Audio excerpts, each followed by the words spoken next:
This week on WeboManiacs World of Wrestling, when fans go too far, the Netflix docuseries Mr. McMahon, what they left out, bad blood predictions, all the wrestling updates in all organizations, plus corner post comedy, as well as a new segment, Joe Wants to Know. A new segment where you ask, we tell. All right here in WeboManiacs World of Wrestling.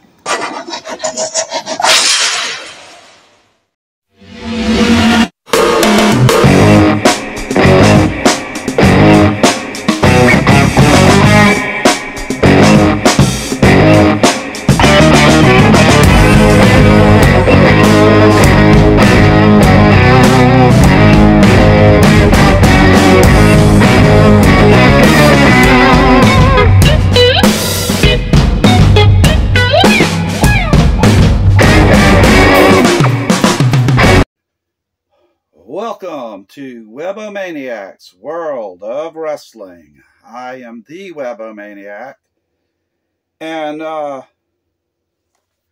know on last week's episode we had talked about possible topic of discussion: what happens when fans cross the line, and how I did indeed say that wrestlers, if they're in that ring, and fans who are nothing more than strangers to the wrestlers,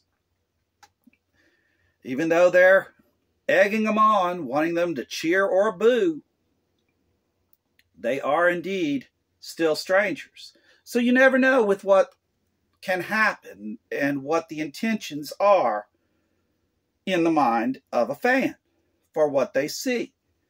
Are they believing that heel is being as bad to them in their eyes?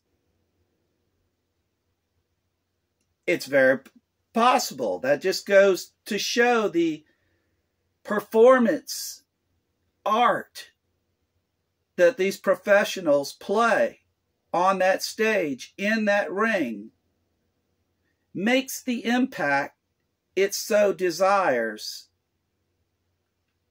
to set its goal toward. I haven't seen or heard from my broadcast partner in a while, and for all I know, they're still going through cleanup and everything after Hurricane Helene, which did traumatic damage throughout various states. And we pray for them.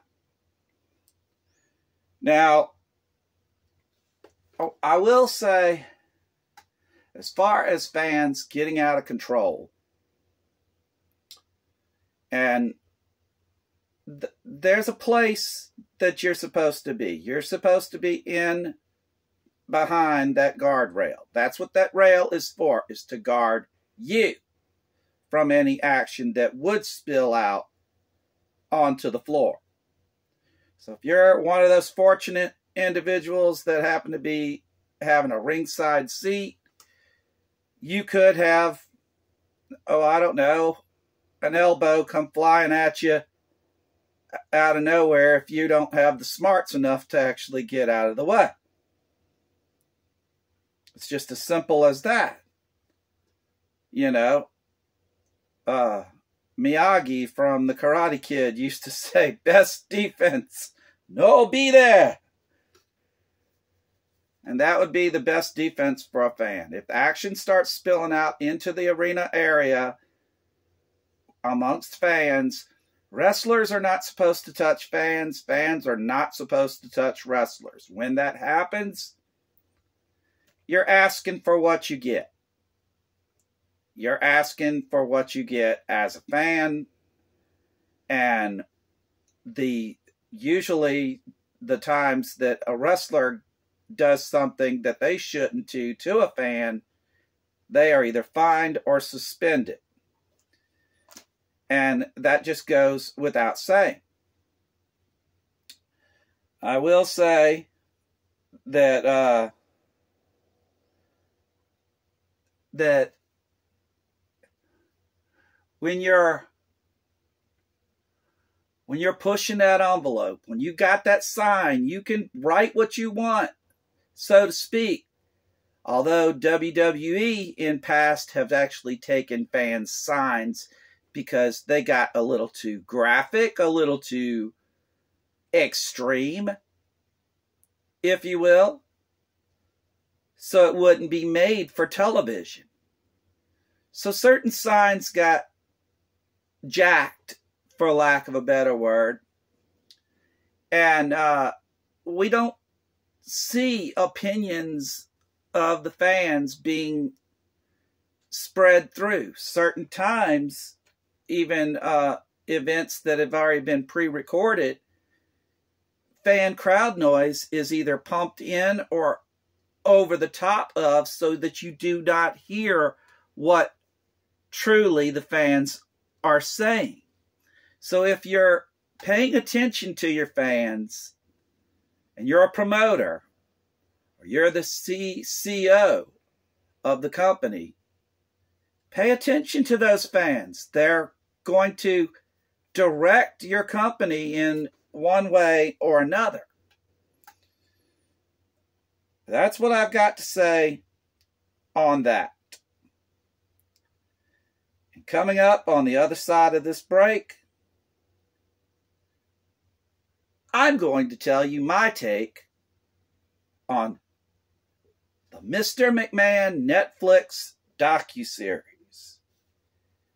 That's going to be exciting. We're going to have that, plus our corner post comedy, more updates as regards to big things happening in the WWE as far as the place to be. Now, here at WeboManiacs World of Wrestling, we cater to all wrestling. There's going to be things in here you've never even heard of before, because you may not have the access to actually see it. Just because you don't have the access to see it is no reasons to put down on one's ability just because they're in a different promotion, other than what you're subjugated to understanding as the place to be. And that's all coming up, but because if you'll see later on here, when on the other side of this break, when you see how I'm going to tell you about the Vince McMahon docuseries, you'll find out why WWE became the place to be and what we do about it today. All that coming up on WeboManiacs World of Wrestling.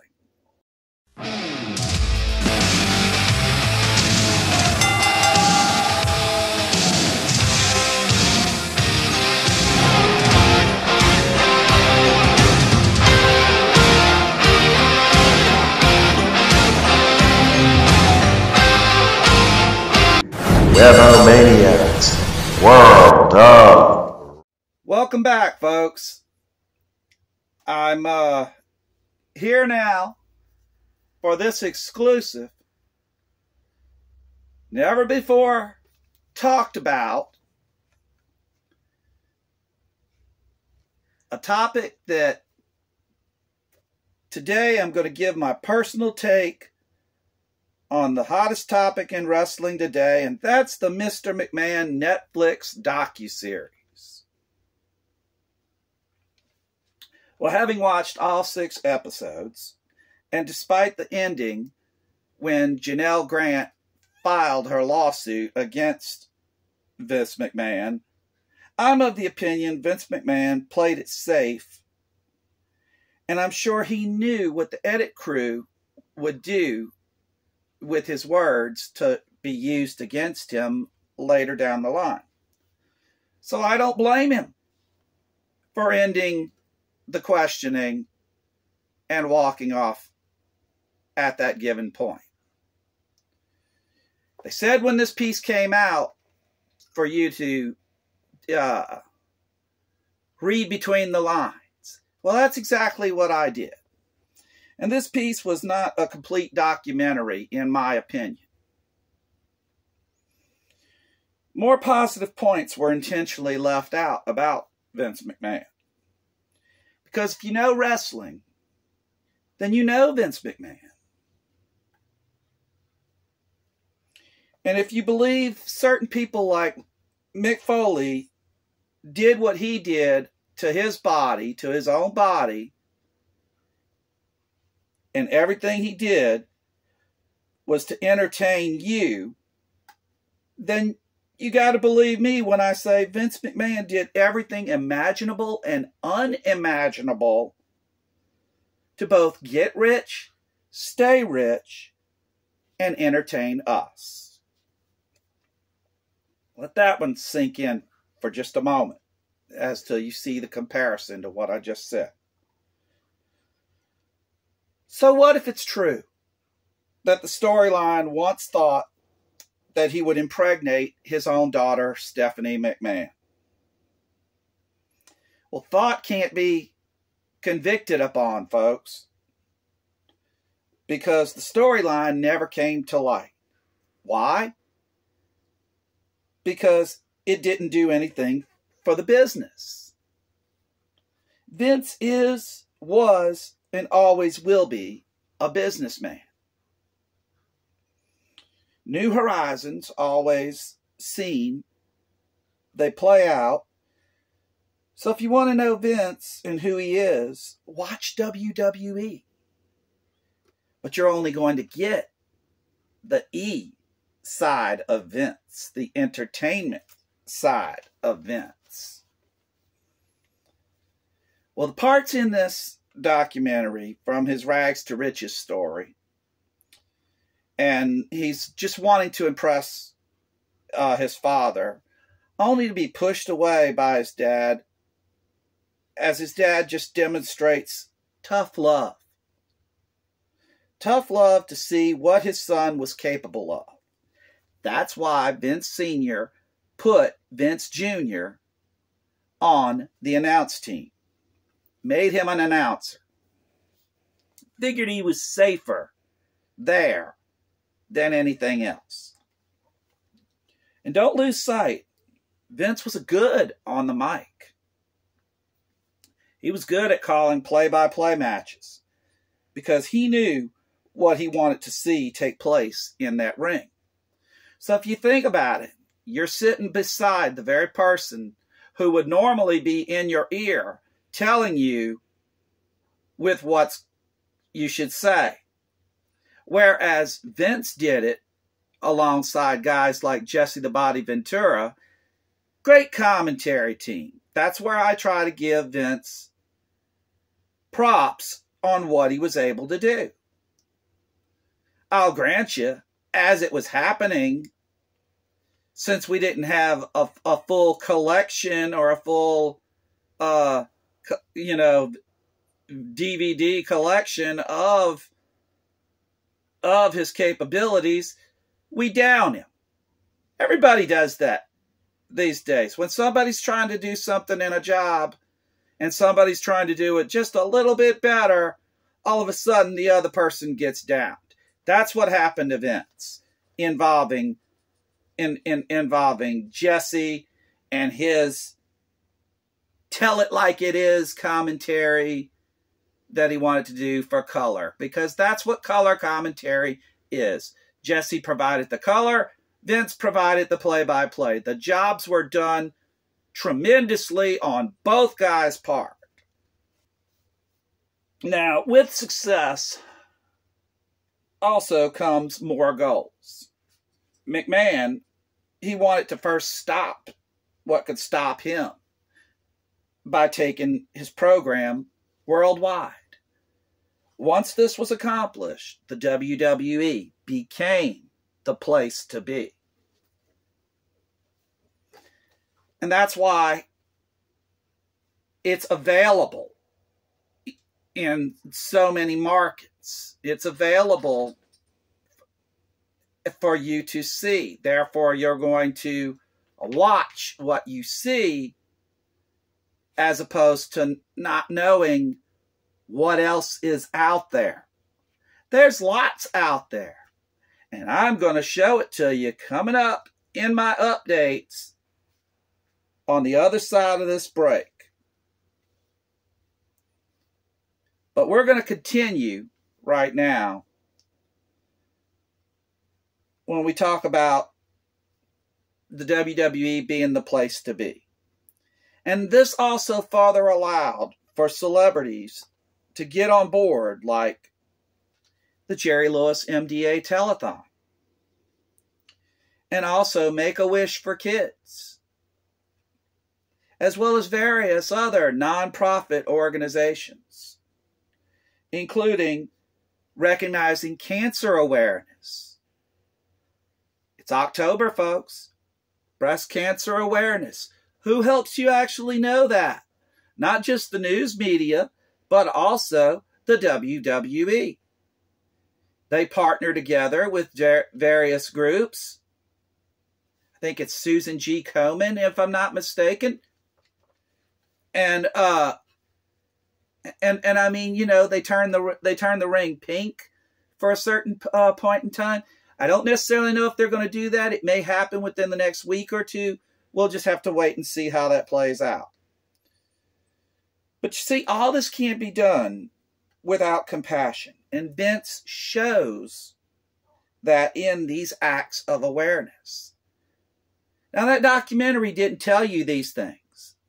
That documentary didn't actually tell you about the good points of Vince. So I'd say Vince McMahon was a go-with-the-flow kind of guy.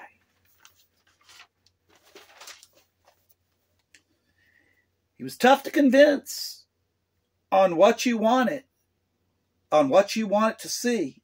He often would say, I know what you want more than you know what you think you want. And he would bring it to you. As I said, tough to convince, but on what you wanted, but smart enough to give you pieces until you paid for it to finally get your wish, or he gave you ways to stretch that cliffhanger and keep the storyline going. What's going to happen next? That's where he took those first 4 pay-per-view events.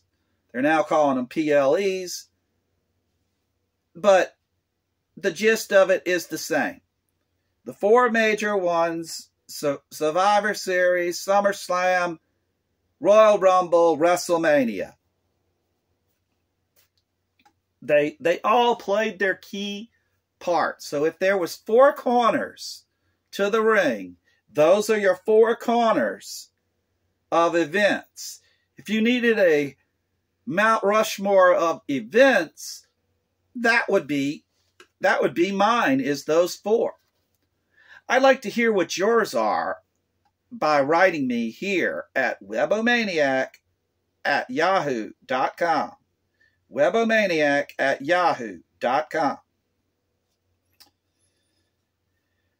And another one to prove this point is Eric Bischoff often said controversy creates cash. Well, Vince stayed rich by being controversial for entertainment purposes. He would always tell you entertainment. That was the push. It was less and less about pro and more about taking what he could get from pro, from having a pro, know what to do, how to take a punch, how to take the fall, how to take the bump, how to actually not hurt yourself.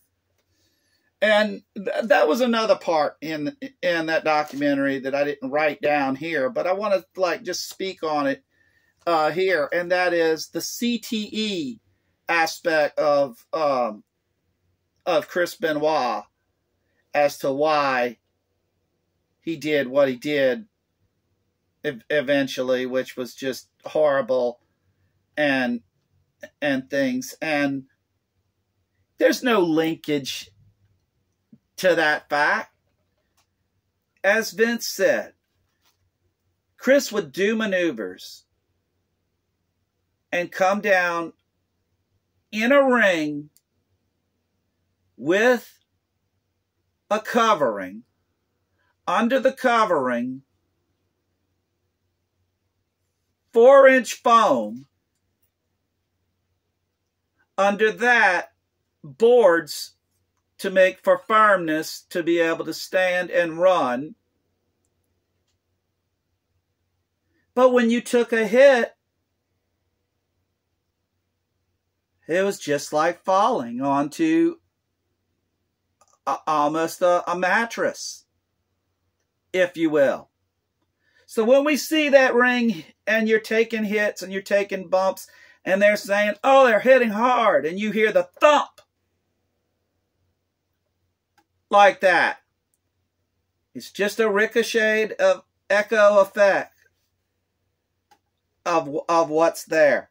Vince knew how not to hurt people, okay?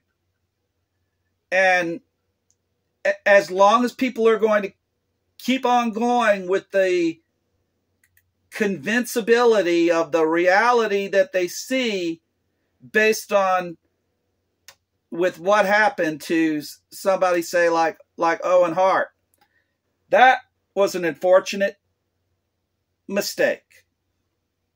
An unfortunate mistake, which those lawsuits have been actually settled, both between the one that the manufacturer that made the harness that WWE got their money out of, and Hart actually suing WWE, got their money also.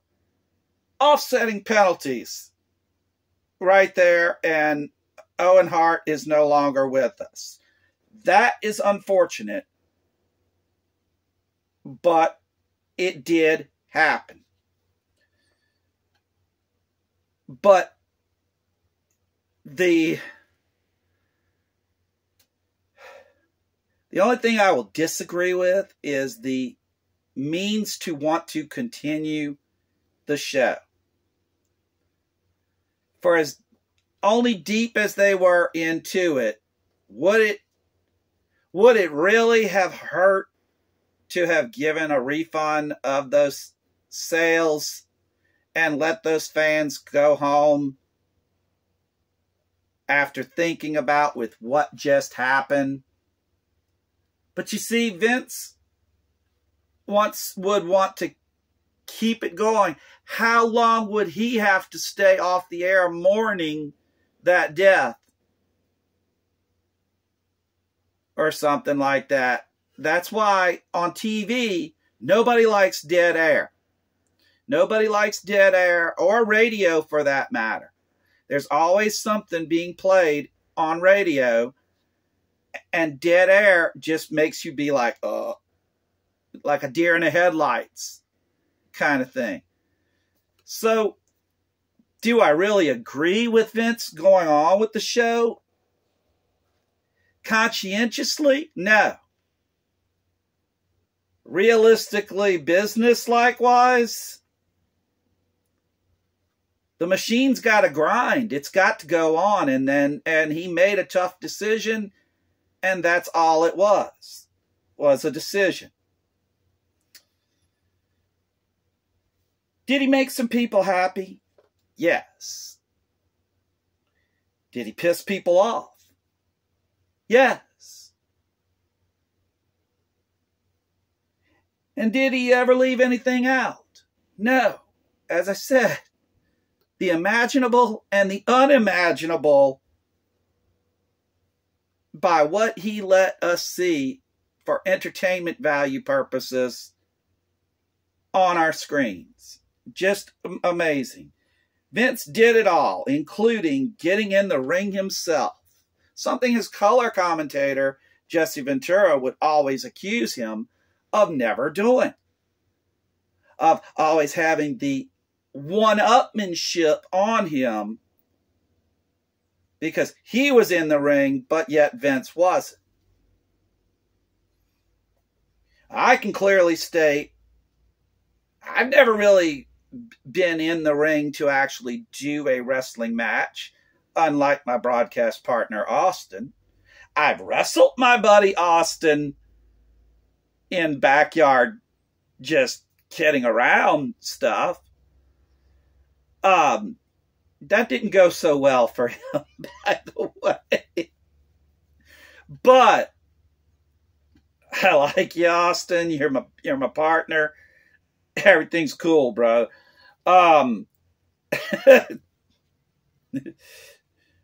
But Vince did get in that ring himself. So he did it all. He allowed things to go full circle. And all that is, in this WeboManiacs opinion, when you let things just go complete full circle, that's life. That's Vince McMahon. We'll be back with updates right after this. Hey, all you stay-at-home parents and entrepreneurs out there, if you're thinking about starting your own online business, whether it's a service, e-commerce, or any kind of business, head over to levelingupwithg.com. Check out my free masterclass. And after you watched it, be sure to book your free call today. Remember, levelingupwithg.com is the place to be.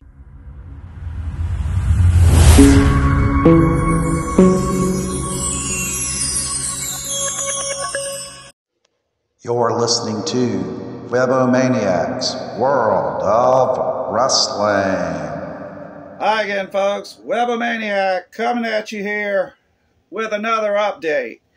And we're starting a brand new segment, Inside Update here, as we're going to call this segment Joe Wants to Know.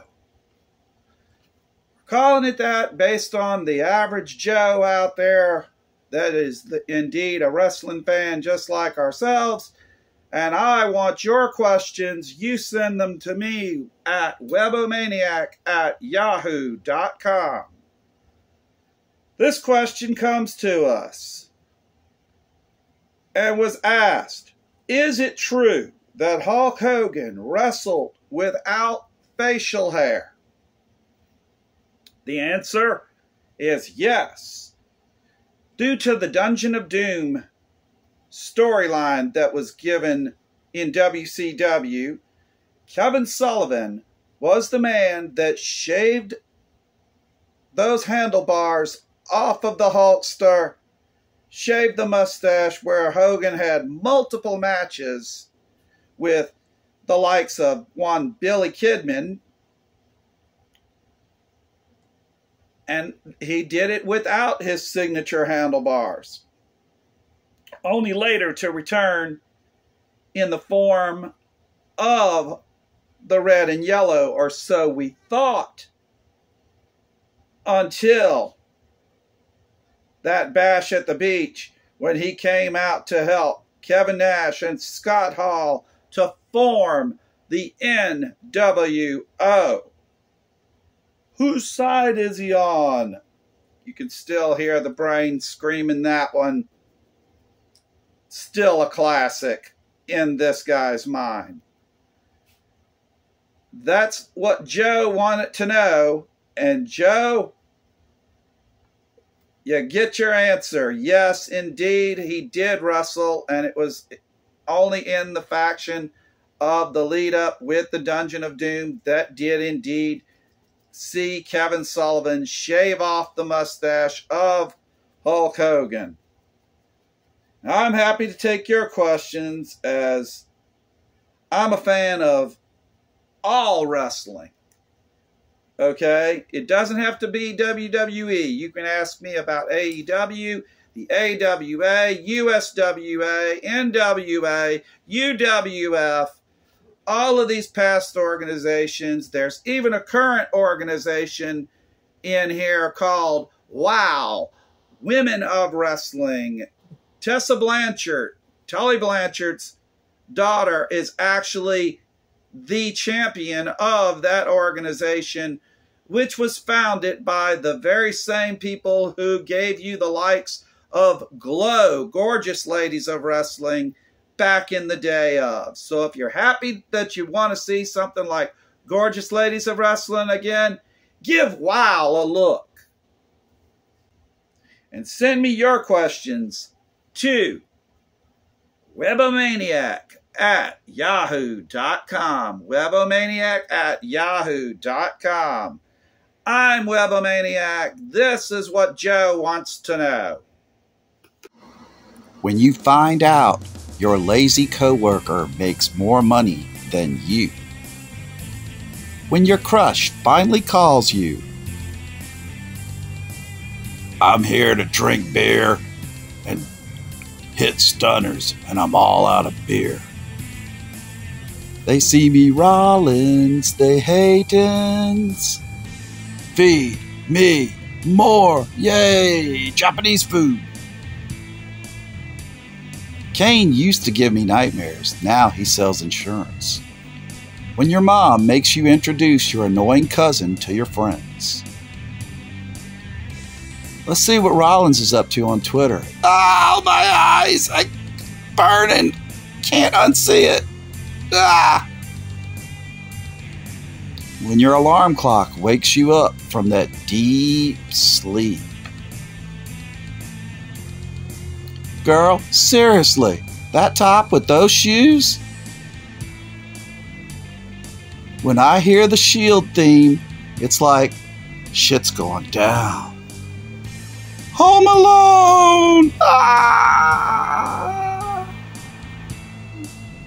Ooh, a mid-carder. Don't touch me. That face you make when you hit your funny bone. Hey there. I'm here for the comments. Roses are red. Violets are blue.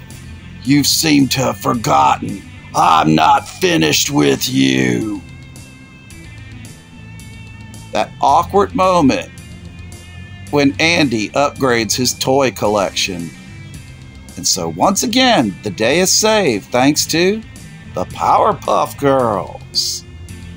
When you wake up and remember, it's Monday! You're white and super strong. I know what you are. Say it. Sheamus. That's right, Bella. What most people see when you look at a table, what wrestling fans see. The Heyman Bunch. The Heyman Bunch. That's the way they became the Heyman Bunch. You just made the list. And you could make next week's list. Keep it tuned to Corner Post Comedy. Hi, everyone. Everyone's ready and getting set for Bad Blood, WWE's PLE, coming up. It's just around the corner here, and I'm here to give you my predictions on some of the ones that I look forward to seeing here in Bad Blood. I'm not going to cover the entire card, but I mean, if you want to give me some of your predictions, I'll be glad to put them here on the show, at least before the pay-per-view, the PLE, whatever they're calling it, is actually going to take place. Bad Blood. When you're thinking Bad Blood, you've got to be thinking of one of the most hostile rivalries that we're waiting to finally see come to a close inside that steel structure known as Hell in a Cell between one CM Punk, best in the world, versus Drew McIntyre, the Scottish Warrior. Drew McIntyre and CM Punk. They're going to tear it up, and they're going to tear each other up in there. Drew doesn't really have as great percentage of winning Hell in a Cells as CM Punk does, but this match has boiled down to it. These competitors have gone every inch of the globe hurting each other, and now they get to settle it inside Hell in a Cell. Yours truly is going with none other than Drew McIntyre will win within this structure, seeing CM Punk sidelined yet again due to some unforeseeable injury, as I'm pretty sure CM Punk's wife, AJ Lee, does not want Punk to keep wrestling and keep causing damage to himself. And let's take you to another one here, folks, in the form of Rhea Ripley, the Eradicator, will be facing for the WWE World's Women's title one Liv Morgan with Dominic Mysterio. Dirty Dom will be suspended in a shark cage above the ring. Dominic is also very claustrophobic, and as we saw on Raw this last week, Rhea actually stuck Dom in the shark cage for only a short period of time, and we'll just have to wait and see what happens with that. I foresee in these types of matches, when you have shark cages suspended, that means chicanery can take place. A chain, brass knucks, some kind of weapon's going to be tossed from that shark cage down into the ring. As to who gets possession of it first is anybody's guess. But I foresee a comeback from Rhea Ripley to take back her women's world title and thus complete her revenge tour against Liv. That's going to be at Bad Blood. That's my prediction on that. Damian Priest and Finn Balor going at it once again as Judgment Day just keeps imploding and exploding here. Some have waited for this. Some have were probably saddened at the fact that a group like this splits up just as you have somebody like the Wyatt Six coming into fruition. I will cover that on a different topic with my buddy Austin, as Wyatt Six is his domain and everything, but yours truly has a theory in the fact that Wyatt Six and Judgment Day could have clashed, much like the Wyatts clashed with the Shield back in the days of. Just an observation from this WeboManiac. On to another particular Bad Blood encounter, as we see what's going to happen there between Damian and Finn. I do believe you're going to see more interference from Judgment Day,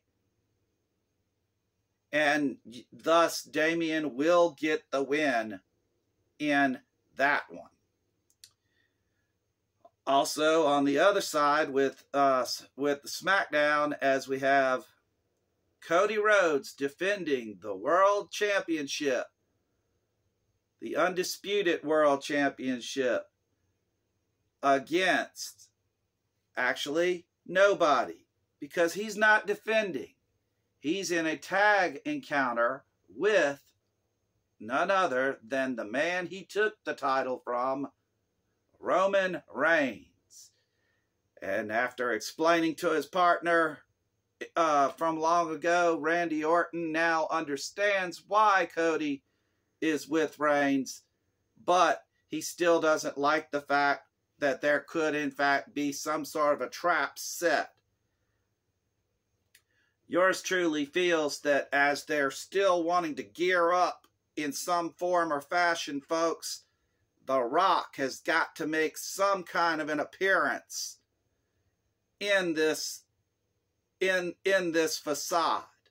What better way for him to appear than to appear at one of these PLEs? Could it be Bad Blood? Will he join over to actually act friendly with his cousin, only to say, least we've forgotten that they wanted to face each other at WrestleMania 40, and Cody made that not happen. So, who would they take it out on? They would take it out on Cody. So I could see Rock joining forces to help Solo and Fatu come across with a win at Bad Blood, because no titles are on the line. Roman said, I'll have your back. But does that mean he's going to have it ready to stab it at him as soon as the match is over? So without no title on the line, I foresee there's going to be some sort of friction involving both Reigns and Rhodes, which leads to more of their reasoning to try and get a rematch sometime before WrestleMania, quite possibly at the Royal Rumble, which that too could be where we would see someone like The Rock, if you smell what he might be cooking. The stove's not even on yet, folks, but I still think you need to watch and keep your eye out for that. This has been update for the WWE. Now, in AEW news, I will tell you that strap match between both Jeff Jarrett and Hangman Adam Page. Adam Page is going after everybody and anybody who supported Swerve Strickland. And he's doing and stopping at nothing, and nobody can stand in his way. He mowed down the likes of Jeff Jarrett as Jarrett is winding down in his career, as we will be seeing pretty shortly in the future. Jarrett to possibly give some kind of salute and farewell, much the same as one Bryan Danielson, who still is your AEW World's Champion after fighting off the Rainmaker Kazuchika Okada. Say that 5 times fast. Kazuchika Okada. I'm glad I'm not spelling out the headlines here, folks. But in a title for title match where after 20 minutes, Bryan Danielson could not win Okada's international, could not win his Ring of Honor championship. And it was only for 20 minutes could he even have a window of opportunity of going away with both belts. That window was shut after it went beyond the 20-minute mark, only for Okada to land a devastating pile driver on a steel chair outside on the floor to Bryan Danielson's head. This would lead to Danielson actually eventually coming back, getting the win over Okada, only to be seen by former members of the Blackpool Combat Club stand over him. And who should come to Bryan Danielson's rescue but his friend Wheeler Yuta. Wheeler Yuta saves Bryan Danielson from the likes of Moxley and Castagnoli, otherwise known as Cesaro. There's more that's happened. Can't really squeeze it all in here at this time. If there's something you need us to tell you about here on Update, give me a shout out. If you're on my Facebook, message me, ask me anything about wrestling. I'll be happy to give it to you here in Update for WeboManiacs World of Wrestling.